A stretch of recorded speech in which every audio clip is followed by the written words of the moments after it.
Hello everyone, इस video में हम पढ़ने वाले हैं हमारे chapter light, reflection and refraction का एक और नया टॉपिक जो कि है characteristics of images formed by plane mirrors. भाई प्लेन मिरर में क्या फ़र्क होता है, प्लेन मिरर और जो ग्लास डोर होता है उनमें क्या फ़र्क होता है, ये मैंने आपको प्रीवियस वीडियो में समझाया था। फिर इसके बाद में हमने देखा था कि लाइट का रिफ्लेक्शन कैसे होता है और कौन से ऐसे लॉज हैं जिनको फॉलो करके लाइट रिफ्लेक्ट होती है, ये भी हमने पढ़ लिया। अब बारी आती है तीसरे टॉपिक की, जो कि है कि भाई प्लेन मिरर्स किस तरह की इमेजेस फॉर्म करते हैं, यानी कि उन इमेजेस की क्या कैरेक्टरिस्टिक्स हैं। तो ये टॉपिक रहेगा आज के हमारे वीडियो लेक्चर का टारगेट एम। और साथ ही साथ अगर आपको याद हो तो प्रीवियस वीडियो में मैंने आपसे बोला था कि एक प्लेन सरफेस के अबाउट परपेंडिकुलर ड्रॉ करना इज़ ईजी, लेकिन जब एक कर्व्ड सरफेस की हम बात करते हैं तो उसके अबाउट आप एक परपेंडिकुलर कैसे ड्रॉ करोगे, ये हम पढ़ेंगे आज के इस लेक्चर में। तो दो चीज़ें पढ़ने वाली हैं भैया, एक ये कि कर्व्ड सरफेस के अलोंग परपेंडिकुलर कैसे बनाते हैं, और दूसरी चीज़ क्या कि जो प्लेन मिरर्स जो होते हैं उनसे बनने वाली इमेजेस की क्या कैरेक्टरिस्टिक्स होती हैं। टारगेट फिक्स कर लिया हमने, अब हम स्टार्ट करते हैं आज का अपना lecture. So this is Vibhuti Khare, welcome to Magnet Brains, जहाँ पे आपको सभी चैप्टर्स के वीडियो लेक्चर्स मिलेंगे बिल्कुल फ्री ऑफ कॉस्ट। यानी कि मैग्नेट ब्रेन्स में आपको 2 चैप्टर्स पढ़ने के बाद किसी भी तरह का पेमेंट करने की या पैकेज लेने की रिक्वायरमेंट बिल्कुल भी नहीं है, क्योंकि मैग्नेट ब्रेन्स आप सब तक पहुँचाता है एजुकेशन, इनफैक्ट क्वालिटी एजुकेशन बिल्कुल फ्री ऑफ कॉस्ट। तो इसी अच्छी बात से हम स्टार्ट करते हैं आज का हमारा लेक्चर। तो जहाँ पे हमने प्रीवियस लेक्चर में छोड़ा था जिस पॉइंट पे, उसी को पहले हम कंटिन्यू कर लेते हैं, फिर न्यू टॉपिक हम स्टार्ट करेंगे।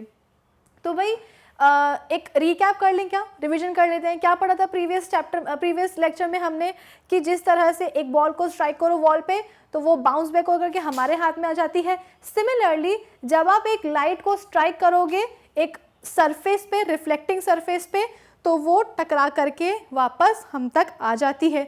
तो ये जो बाउंस बैक हो रहा है लाइट का सेम मीडियम में, उसे हम क्या कहते हैं, लाइट का रिफ्लेक्शन। रिफ्लेक्शन में, लाइट के रिफ्लेक्शन में ध्यान से सुनिएगा, लाइट का पाथ चेंज होगा लेकिन मीडियम नहीं, मीडियम वही रहेगा। अगर बच्चों मीडियम चेंज हो गया तो फिर वो रिफ्लेक्शन नहीं कहलाएगा, है ना। कैसे पढ़ा था हमने कि ये रहा हमारा सरफेस, ये रही हमारी इंसिडेंट रे, और एरो लगाना मत भूलिएगा, एरो हेड। फिर इसके बाद में रिफ्लेक्ट होकर के चली जाती है वो कुछ इस डायरेक्शन में, इंसिडेंट रे हो गई, रिफ्लेक्टेड रे हो गई, और दोनों के बीच में क्या आता है भाई, एक लाइन आती है। उस लाइन को हम क्या कहते हैं, नॉर्मल। नॉर्मल क्यों कह रहे हैं, क्योंकि ये हमारे रिफ्लेक्टिंग सरफेस के परपेंडिकुलर है। Is that clear. तो अब देखो हमने क्या पढ़ा था कि ये हो गए हमारे इंसिडेंट रे, ये हो गए हमारे रिफ्लेक्टेड रे। तो देखो जो रिफ्लेक्शन हो रहा है लाइट का सरफेस को स्ट्राइक करने के बाद, वो सेम मीडियम में हो रहा है। सपोज ये जो मीडियम था हमारा वो एयर है और ये हमारा कोई मेटल ऑब्जेक्ट है, मेटल सरफेस है, ठीक है। तो इधर देखो आप, लाइट जो है एयर से ही आ रही थी और एयर में ही वापस चली गई, मीडियम वही का वही रहा, लेकिन पाथ चेंज नहीं हुआ। ये था क्या, रिफ्लेक्शन ऑफ लाइट। फिर लॉस क्या पढ़े थे हमने, पहला लॉ तो ये था कि भैया इंसिडेंट रे, नॉर्मल। नॉर्मल क्या होती है, कोई भी line perpendicular to the surface. तो इंसिडेंट रे, नॉर्मल रे और रिफ्लेक्टेड रे, ये तीनों की तीनों at the point of incidence. Point of incidence क्या होता है बच्चों, जिस पॉइंट पे इंसिडेंट रे स्ट्राइक कर रही है, ये तीनों की तीनों जो है एक ही प्लेन पे लाई करेंगी। At the point of incidence incident ray, normal ray and reflected ray same plane पे लाई करेगी, प्लेन चेंज नहीं होगा। पेपर पे अगर हम बना रहे हैं तो पेपर के ही प्लेन में तीनों लाइंस आप बना सकते हो। ऐसा नहीं है कि एक रे चली गई पेपर के नीचे, एक चली गई पेपर से ऊपर, ऐसा कुछ नहीं होगा। तो सेम प्लेन पे लाई करेंगी तीनों हमारी rays, incident, normal and reflected ray at the point of incidence. फिर इसके बाद में सेकेंड लॉ क्या था कि भाई angle of incidence is equal to angle of reflection. Angle of incidence क्या है, वो एंगल जो कि इंसिडेंट रे बनाती है नॉर्मल के साथ, that is angle of incidence. इसको हम डिनोट करते हैं एंगल आई से। एंगल ऑफ रिफ्लेक्शन क्या है, वो एंगल जो कि रिफ्लेक्टेड रे बनाती है नॉर्मल के साथ, इसको हम डिनोट करते हैं आर से। ये रहा एंगल ऑफ इंसिडेंट और ये रहा एंगल ऑफ रिफ्लेक्शन। सही है। अब अकॉर्डिंग टू सेकेंड लॉ ये दोनों ही एंगल्स बराबर होते हैं, यानी कि angle of incidence is equal to angle of reflection. यानी कि जो एंगल हमारी इंसिडेंट रे बना के आ रही है नॉर्मल के साथ, वही वाला एंगल रिफ्लेक्टेड रे बनाएगी नॉर्मल के साथ। यानी कि जो एंगल बना करके इंसिडेंट रे आ रही नॉर्मल के साथ, रिफ्लेक्टेड रे वापस कैसे जाएगी, उसी एंगल को बना करके जाएगी, सेम एंगल को। यानी कि अगर हमारी जो इंसिडेंट रे है वो 30 डिग्री का 30 डिग्री का एंगल बना करके आ रही है नॉर्मल के साथ रिफ्लेक्टिंग सरफेस पे, तो जो हमारी रिफ्लेक्टेड रे होगी वो भी क्या करेगी, कॉपी करेगी, वो भी नॉर्मल के साथ 30 डिग्री का एंगल बना करके जाएगी। बस इतना सा था। एक और चीज, अगर कोई इंसिडेंट रे नॉर्मली आ रही है सरफेस पे, यानी कि जो नॉर्मल रे थी हमारी उसी के अलोंग आ रही है सरफेस पे, तो जब वो वापस जाएगी अपने पाथ को रिट्रेस करेगी। यानी कि अगर मैं इसको ग्रीन कलर से बता देती हूँ, अगर ये हमारी रेड कलर की क्या है, नॉर्मल है, और मेरी अगर एक लाइट आ रही है नॉर्मली यानी कि राइट एंगल बना करके सरफेस पे, तो वो वापस कैसे जाएगी, वो सेम पाथ को फॉलो करके जाएंगी। बस इतना ही हमने पढ़ा था प्रीवियस लेक्चर में, मैंने समराइज करके आपको बता दिया। ठीक है। अब सवाल ये है मेरा कि आप एक कर्व्ड सरफेस पे नॉर्मल कैसे बना सकते हो। अगर आपके पास जो कि इस तरीके का क्या है, एक प्लेन सरफेस है, तो प्लेन सरफेस के अबाउट तो आप बहुत इजीली बना सकते हो। ये रहा प्लेन सरफेस और इसके ऊपर बना दिया आपने क्या, 90 डिग्री का एंगल, बन गया आपका नॉर्मल। लेकिन अगर मैं बात करूं इस सरफेस की, इस पे कैसे बनेगा, हर पॉइंट कैसा है, मुड़ रहा है मुड़ रहा है मुड़ रहा है मुड़ रहा है, हर पॉइंट पे डायरेक्शन चेंज हो रहा है, तो फिर इस पे कैसे बनेगा। एक काम करते हैं, सबसे पहले तो बनाते हैं क्या, सर्कल। ठीक है, let's make a circle. Circle बनाया हमने, दिख रहा है आपको यहाँ पे। अब इस सर्कल परफेक्ट बन गया, ऑलमोस्ट नियरली परफेक्ट है। ठीक है। अब मैं इस सर्कल के अबाउट एक टेंजेंट बना देती हूँ, एक पॉइंट लेती हूँ मैं, ये रहा पॉइंट ए। इस पॉइंट ए के अबाउट में क्या बनाती हूँ बच्चों, एक टेंजेंट बनाती हूँ।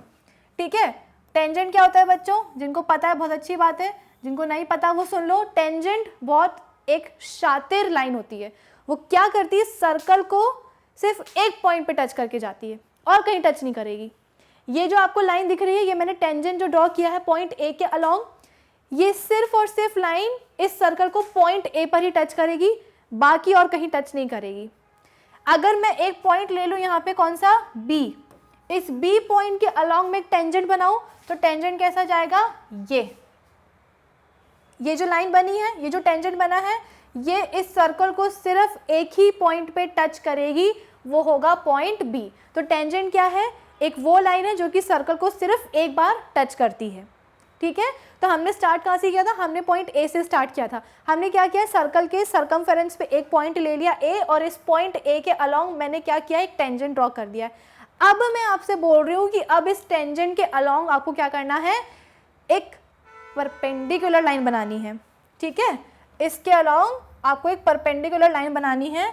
तो अब जो परपेंडिकुलर लाइन मैं बनाऊंगी उसको मैं बनाऊंगी ब्लू कलर से। तो ये दो, मैंने एक परपेंडिकुलर लाइन बना दी इस टेंजेंट के ऊपर। ये जो मेरी परपेंडिकुलर लाइन है नॉर्मल, ठीक है, परपेंडिकुलर मतलब नॉर्मल, ये आप देख रहे होंगे कि सर्कल का जो सेंटर है उसको टच कर रहा है। ठीक है, कोई दिक्कत नहीं, करने दो। अब जो मैंने पॉइंट बी लिया था ना, पॉइंट बी पे भी मैंने एक टेंजेंट बनाया था। इस टेंजेंट के आप अभी मैं आपको क्या बता रही थी, कर्व्ड सरफेस के अलोंग कैसे आप एक परपेंडिकुलर बना सकते हो, उसको अभी 2 मिनट के लिए छोड़ो। अभी हमने सर्कल लिया है, हम क्या कर रहे हैं बच्चों, सर्कल के हर एक पॉइंट पे मैंने एक टेंजेंट बना लिया है, और अब मैं जो परपेंडिकुलर लाइन बनाऊंगी वो उस टेंजेंट के अबाउट होगी। अब ये देखो, ये पॉइंट बी है, इस पॉइंट बी का जो टेंजेंट है इसके अबाउट आपको बनाना है क्या, एक परपेंडिकुलर, यानी कि एक नॉर्मल। क्या किया आपने, ये लो जी, बन गया आपका क्या, एक परपेंडिकुलर। ये भी सेंटर को क्रॉस कर रहा है। अच्छा, कोई बात नहीं, करने दो। फिर से एक ले लेते हैं क्या, पॉइंट सी। पॉइंट सी कहाँ ले, यहाँ ले लेते हैं। अब इस पॉइंट सी के भी अलोंग क्या करेगा, एक टेंजेंट आप ड्रॉ कर लो। अब इस टेंजेंट के ऊपर बना दो एक परपेंडिकुलर। जब आपने इसके परपेंडिकुलर बनाया तो आपने देखा कि ये परपेंडिकुलर लाइन भी सेंटर से क्रॉस कर रही है। इससे हम क्या कंक्लूजन निकालें, इससे कंक्लूजन ये निकाले कि सर्कल के सरकमफेरेंस पे कोई भी पॉइंट ले लो, एनी पॉइंट, कोई भी पॉइंट ले लो, उस पॉइंट के अलोंग जब आप एक टेंजेंट बनाओगे और उस टेंजेंट के ऊपर जब आप एक परपेंडिकुलर या नॉर्मल बनाओगे ना, तो वो नॉर्मल कहाँ जाएगी, वो जाएगी सेंटर को क्रॉस करेगी। और हमें पता है कि सेंटर से लेकर के जो सर्कल का जो सरकमफेरेंस होता है, किसी भी पॉइंट को ले लो, उधर तक का डिस्टेंस क्या कहलाता है, रेडियस। क्या कहलाएगा बच्चों, रेडियस कहलाएगा। पता थी ये बात। तो अब मैं बोल सकती हूं कि मुझे अगर सर्कल के का जो सरकमफेरेंस है उसकी किसी भी पॉइंट पे मुझे एक परपेंडिकुलर चाहिए है, तो मैं क्या करूंगी, मैं बना दूंगी एक रेडियस। ये रहा पॉइंट डी, इस पॉइंट डी के अलोंग मुझे क्या चाहिए था, एक परपेंडिकुलर बनाना था। मैंने क्या कर दिया, रेडियस बना दिया, यानी कि सेंटर से लेकर के उस पॉइंट को जोड़ दिया, बन गया रेडियस, बन गया परपेंडिकुलर पॉइंट डी के अबाउट। बस यही तो मुझे आपको बताना था कि एक प्लेन सरफेस के about perpendicular banana is very easy. एक सीधी लाइन बना दो, हो गया। लेकिन जब हम बात करते हैं एक कर्व्ड सरफेस की, उस समय मामला थोड़ा गड़बड़ हो जाता है। कैसे गड़बड़ हो जाता है, क्योंकि पॉइंट जो है ना मुड़े जा रहे हैं, हर पॉइंट पे डायरेक्शन चेंज हो रहा है। कर्व्ड है सरफेस, कैसे बनेगा 90 डिग्री का एंगल। तो हमने क्या किया, हमने एक पॉइंट ले लिया, फिर से समझ लो, पॉइंट ए है, पॉइंट ए हमने लिया, उस पॉइंट ए के अलोंग हमने एक टेंजेंट ड्रॉ किया है। टेंजेंट क्या है, एक शातिर लाइन है, वो हमेशा सर्कल को केवल एक ही पॉइंट पे टच करेगी, इसके अलावा सर्कल को कहीं भी टच नहीं करेगी। तो एक टेंजेंट बना लिया। अब इस टेंजेंट के अबाउट मैंने क्या डाला, क्योंकि टेंजेंट तो मेरी एक स्ट्रेट लाइन थी ना, तो स्ट्रेट लाइन के ऊपर तो हमें परपेंडिकुलर डालना आता है। तो हमने क्या किया, इस टेंजेंट के अबाउट हमने डाल दिया एक परपेंडिकुलर, और देखा कि भैया वो परपेंडिकुलर तो सर्कल को क्रॉस कर रहा था। पॉइंट सी पे भी हमने सेम किया, पॉइंट सी के भी अलोंग जो टेंजेंट बनाया, उस टेंजेंट के अबाउट जो हमने नॉर्मल बनाया वो भी सर्कल को क्रॉस कर रहा है। पॉइंट सी के साथ भी ये हुआ, और कितने भी पॉइंट्स लो सर्कल के सरकमफेरेंस में यही होने वाला है। किसी भी पॉइंट पे सर्कल के सरकमफेरेंस पे आप एक टेंजेंट बनाओगे, उस टेंजेंट के अबाउट जब आप एक नॉर्मल बनाओगे ना, तो वो नॉर्मल सर्कल के सेंटर को क्रॉस करेगी। और हमको पता है कि सर्कल से लेकर के सर्कल के सरकमफेरेंस का कोई भी पॉइंट के बीच का जो डिस्टेंस है वो क्या कहलाता है, रेडियस कहलाता है। तो हमने ये कंक्लूड कर लिया कि भैया अगर हमें सर्कल के सरकमफेरेंस के किसी भी पॉइंट पे एक नॉर्मल बनाना है, तो हम क्या करेंगे, सिंपली उस पॉइंट को ले जाकर के जोड़ देंगे सर्कल के सेंटर के साथ, यानी कि रेडियस बना देंगे, और वही हो जाएगा उसका क्या, वही हो जाएगा उसका नॉर्मल, उस पॉइंट का नॉर्मल। तो अब हमने क्या सीख लिया, हमने सीख लिया कि भैया प्लेन सरफेस तो क्या, अब हम एक कर्व्ड सरफेस के ऊपर भी एक नॉर्मल बनाना सीख चुके हैं। क्लियर है आप सबको, ये भूलोगे तो नहीं, ये आगे अभी आएगा जब हम स्फेरिकल मिरर्स पढ़ेंगे। स्फेरिकल मिरर्स जो इमेजेस बनाते हैं ऑब्जेक्ट की, जब हम वो चीज़ पढ़ेंगे ना, तब ये वहाँ पे काम आएगी। आई होप ये चीज़ आपको क्लियर हो गई हो। तो ये तो चीज़ थी थोड़े प्रीवियस वीडियो की, प्रीवियस टॉपिक से रिलेट कर रही थी। अब आ जाते हैं हम अपने नए टॉपिक पे। नया टॉपिक क्या है भाई, characteristics of images formed by plane mirrors. Plane mirrors कैसी इमेजेस बनाती है। प्लेन मिरर्स मतलब क्या, पीछे क्या है, पॉलिशिंग है। कौन सी पॉलिशिंग है, सिल्वर पॉलिशिंग है।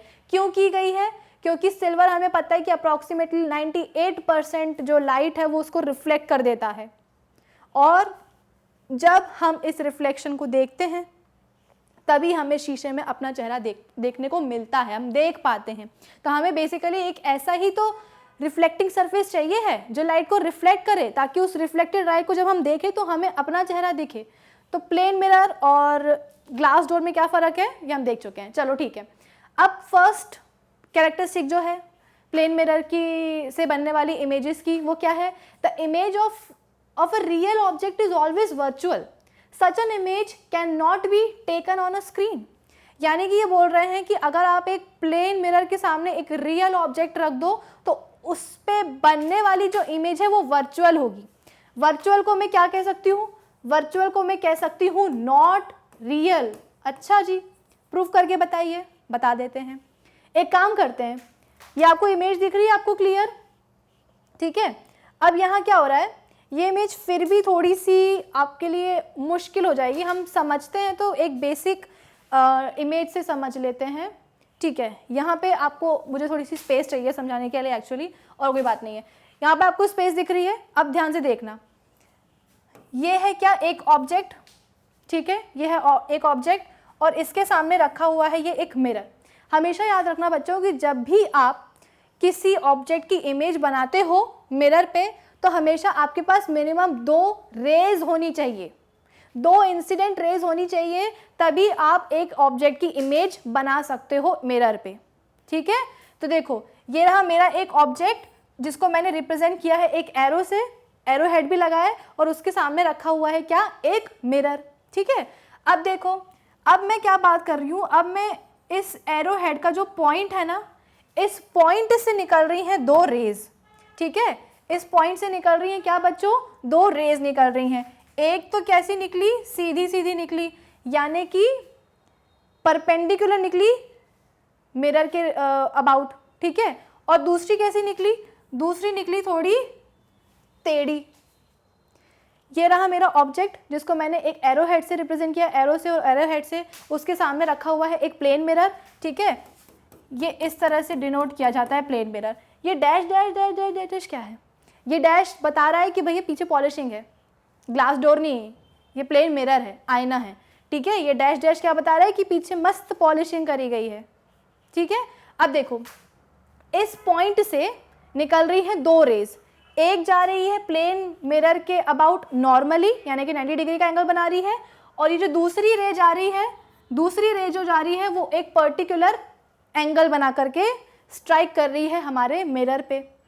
अब क्या होगा? प्लेन मिरर है, प्लेन मिरर क्या करता है? लाइट रिफ्लेक्ट करता है। ठीक है, तो अब हमने क्या करा? लाइट रिफ्लेक्ट करा दी।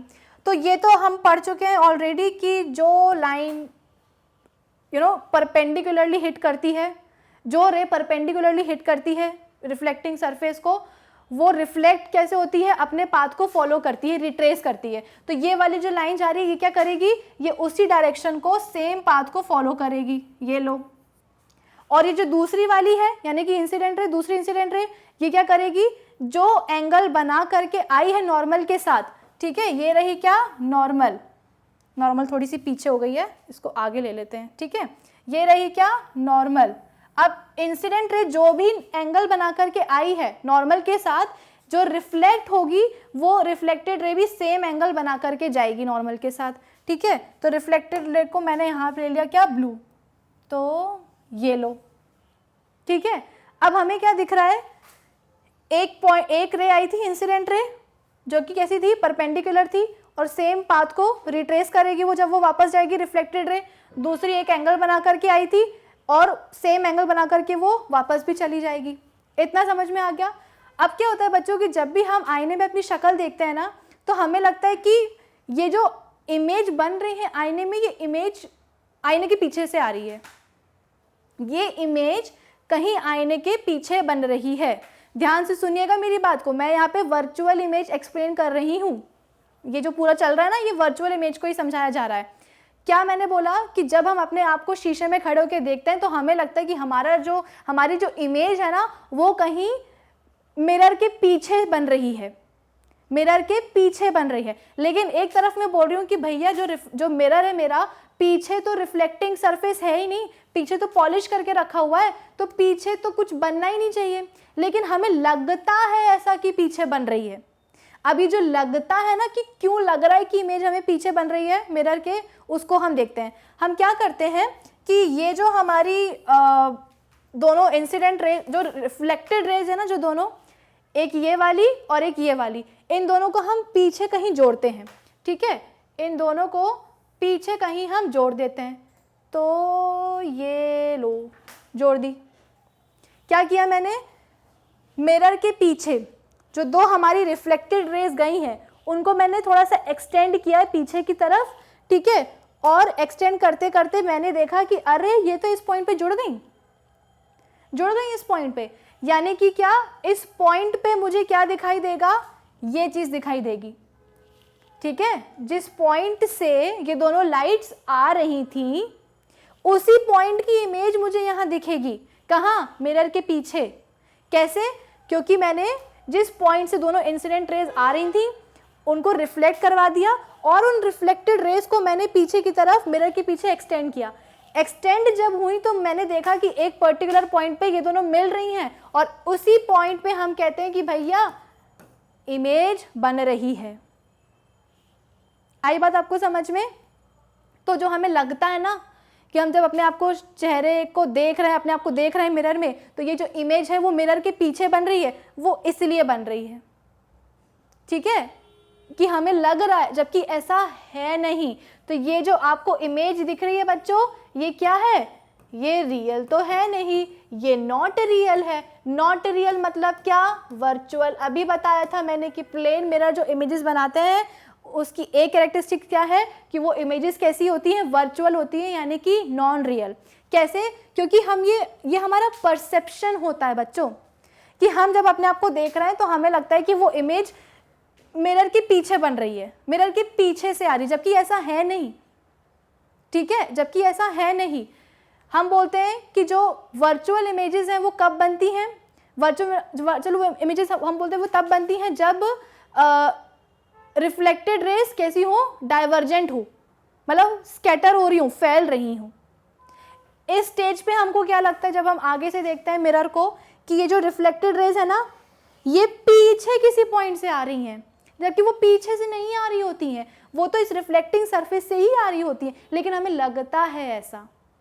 और इसी लगने के कारण हमको लगता है कि हमारी इमेज शीशे के पीछे बन रही है, जबकि भैया शीशे के पीछे तो घोर अंधेरा है, कुछ लाइट है ही नहीं वहाँ पे तो पॉलिश है ना, तो कहाँ से जाएगी लाइट वहाँ पे, बिल्कुल नहीं जा पाएगी लाइट। इस तरह की इमेजेस को हम कहते हैं वर्चुअल इमेजेस। आई होप ये आपको समझ में आया हो। क्या किया था हमने किया था भाई कि एक हमने ले लिया था ऑब्जेक्ट, उससे दो इंसिडेंट रेज निकाल ली थी और उनको रिफ्लेक्ट भी करा दिया था लॉज ऑफ रिफ्लेक्शन को फॉलो करते हुए, ठीक है। नॉर्मल तो सेम पाथ रिट्रेस करेगी और अगर एंगल बना करके आएगी नॉर्मल के साथ तो रिफ्लेक्टेड रे भी सेम एंगल बना करके वापस चली जाएगी। अब क्या हुआ कि हमने जब देखा कि हमें लगता है कि भाई मिरर के पीछे से हमारी इमेज आ रही है, तो हमने क्या किया, इन दोनों ही रिफ्लेक्टेड रेस को मिरर के पीछे एक्सटेंड कर दिया। जब एक्सटेंड किया तो हमने देखा कि भैया इस पॉइंट पे दोनों रेज मिल रही हैं और इस पॉइंट पर ही हमें लगता है कि हमारी जो इमेज है ना बन रही है, जबकि ऐसा कुछ होता ही नहीं है, ये हमारा परसेप्शन है। तो ये इमेज कैसी है, रियल नहीं है। रियल नहीं है मतलब कि ये वर्चुअल इमेज है। इसीलिए तो हम कहते हैं कि जो प्लेन मिरर्स हैं वो वर्चुअल इमेजेस बनाते हैं, वो रियल इमेजेस नहीं बनाते हैं। ये हमारा परसेप्शन है कि वो बन रही है। आई बात आपको समझ में? आई होप ये आपको क्लियर हुआ होगा। तो अब ये मत बोलना कि जो प्लेन मिरर है वो उसके पीछे से जो है ना इमेज बन रही है, एक्चुअली वो वर्चुअल इमेज है।